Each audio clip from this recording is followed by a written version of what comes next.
Patch 10.2 is just around the corner, and I've been seeing a lot of questions about augmentation in Season 3. With all sorts of fun announcements expected from BlizzCon this week, and 10.2 launching on November 7th, I thought I'd make a quick video answering some of your biggest questions about what to expect from augmentation when the new patch finally drops. As usual, be sure to check out my full Augmentation Evoker written guide over on Wowhead for all of the latest on augmentation. The guide will be updated for Season 3 when the patch drops on November 7th, with updates to follow as the meta evolves. So, without further ado, let's get started. What's changing in patch 10.2? In patch 10.2, augmentation is receiving nerfs to buff stacking, a few balance changes, and what I would describe as buffs to buff targeting and quality of life. I'm going to go ahead and read through all of the changes, and then put them into context. The first developer's note reads, "Our goal with these changes is to reduce the power of stacking as many augmentation buffs as possible on the same 4 targets in raid scenarios. We want to support having multiple augmentation evokers in a raid, but also prevent having 4 of them feel required to do maximum damage. By forcing these buffs to spread themselves out, it should still be viable to have multiple augmentation evokers without being overpowered. So, if 2 Ebon Mites are already active on an ally, Ebon Mite will now seek a nearby ally with fewer than 2 Ebon Mites. Ebon Mite's priority to apply to other augmentation evokers has been reduced, and will now apply to other damage-dealing roles first. If 2 Presciences are already active on an ally, Prescience will no longer be able to be applied to that ally. When casting Prescience with an enemy selected, its priority to apply to other augmentation evokers has been reduced, and will apply to other damage-dealing roles first. Prescience now has 2 charges. Prescience now clears on raid encounter and Mythic Plus start.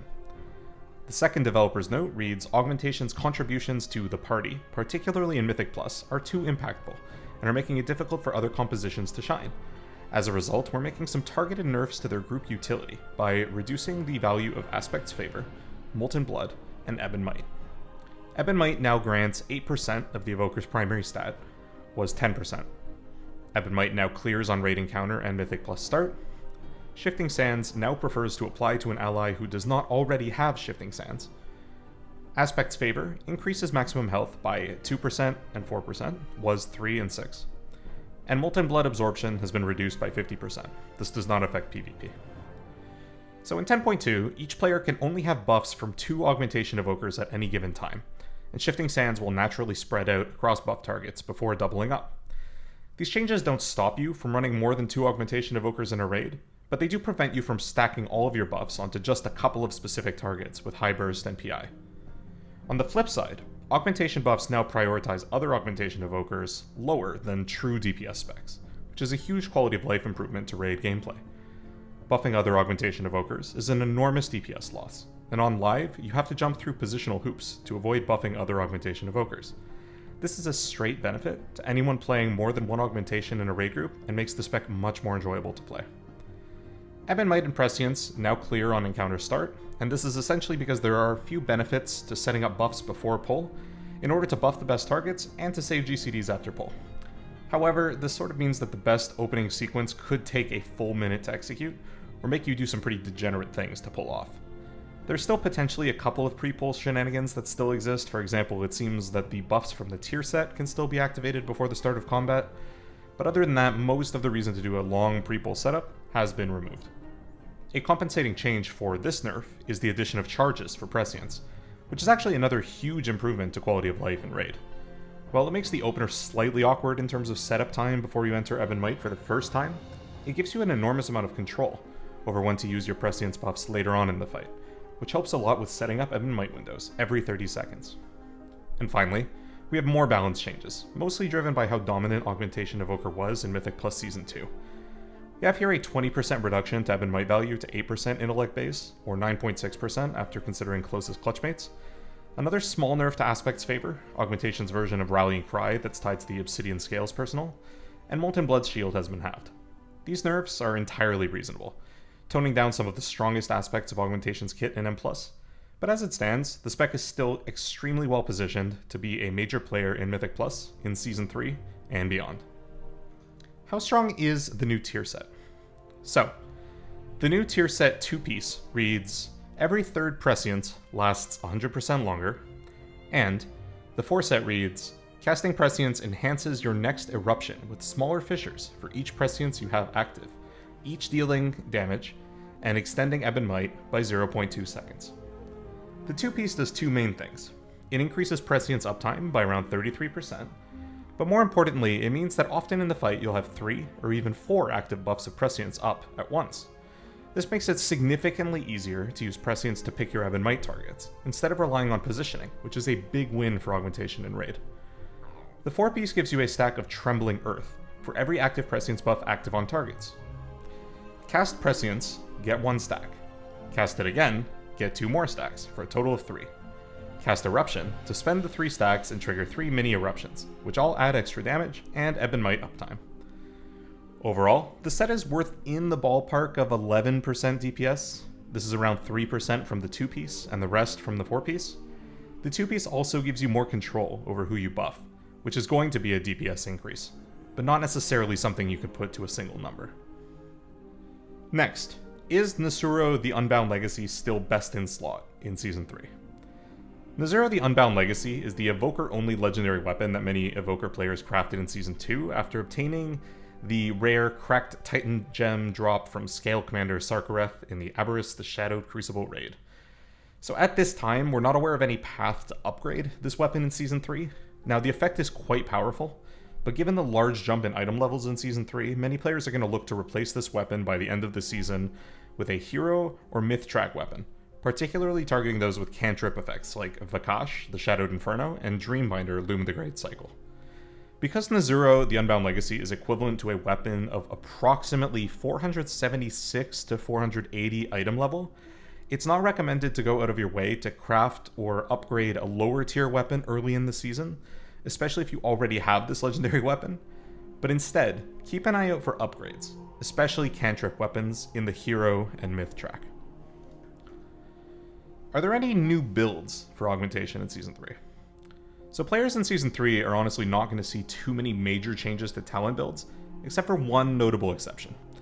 In Season 3, at the moment, I am recommending that players run the Interwoven Threads talent in both Raid and M+. Interwoven Threads costs an extra talent point, and theoretically has slightly lower burst damage potential than running Time Skip, but Threads has much better synergy with both Tier 1 set bonuses, and is far easier to play for most players in Raid. Essentially, Augmentation Evokers in Season 3 raids will plan for each fight by dividing the fight into 30-second windows, where you can realistically plan to cast Ebb and Might every 30 seconds roughly on cooldown.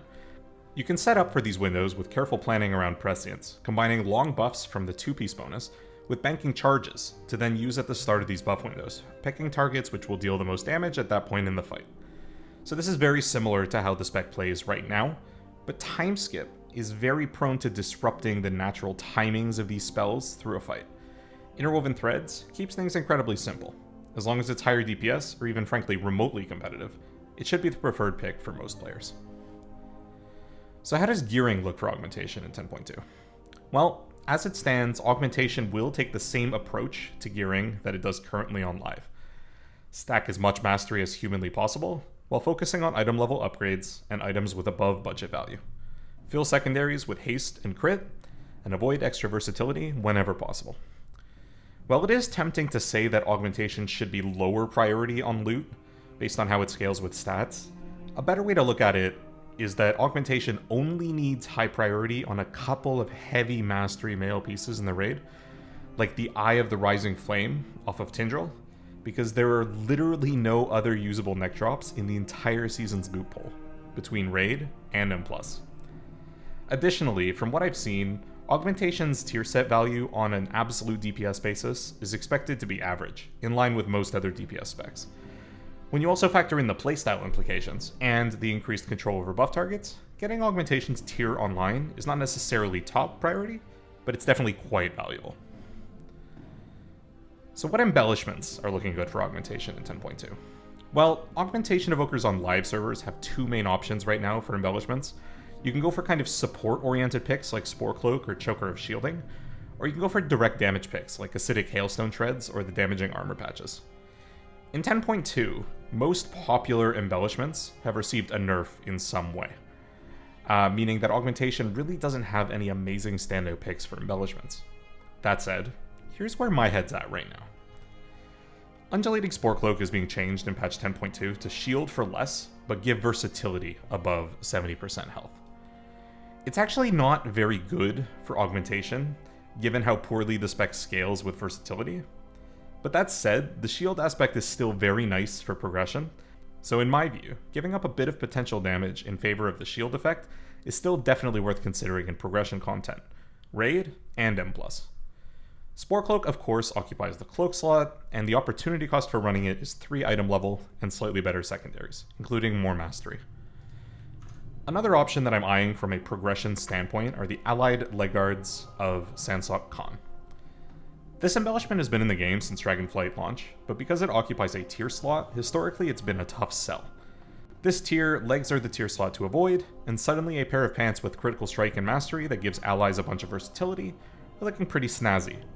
Now this effect is going to be roughly competitive with the best damaging embellishment options, but one thing to keep in mind is that the versatility buff does not get attributed back to you in logs, so this will look like it underperforms compared to other options in damage parses.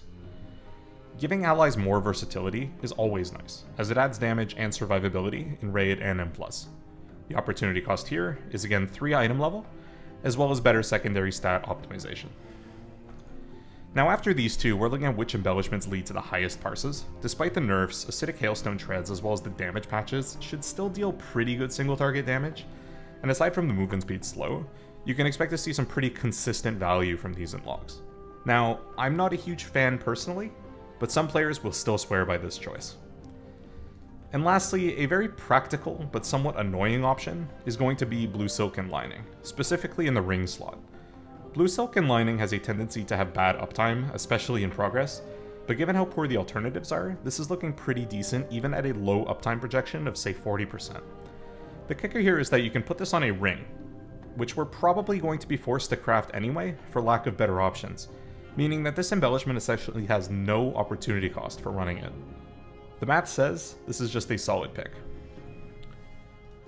So what do I think about Augmentation in 10.2?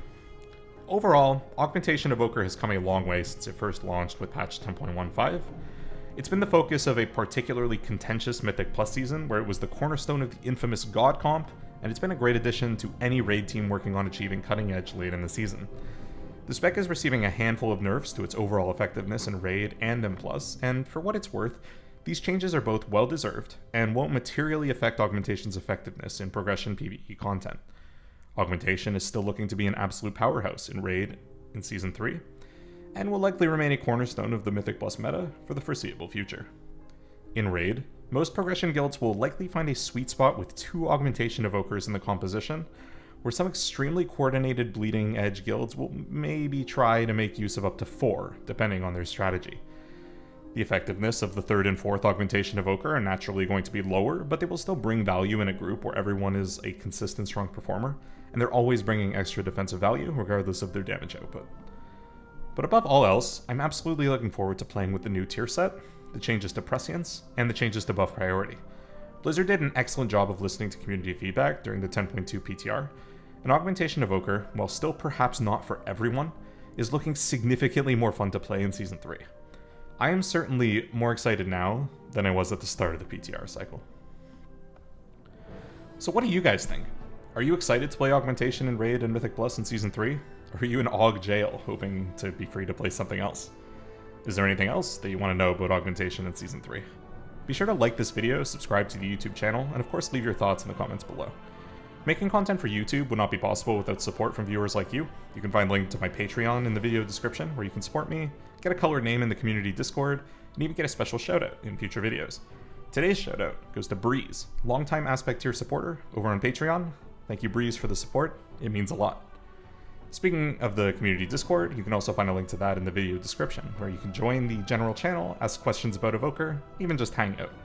It's a great time, so come stop by. And that's all for now. So until next time, have a good one.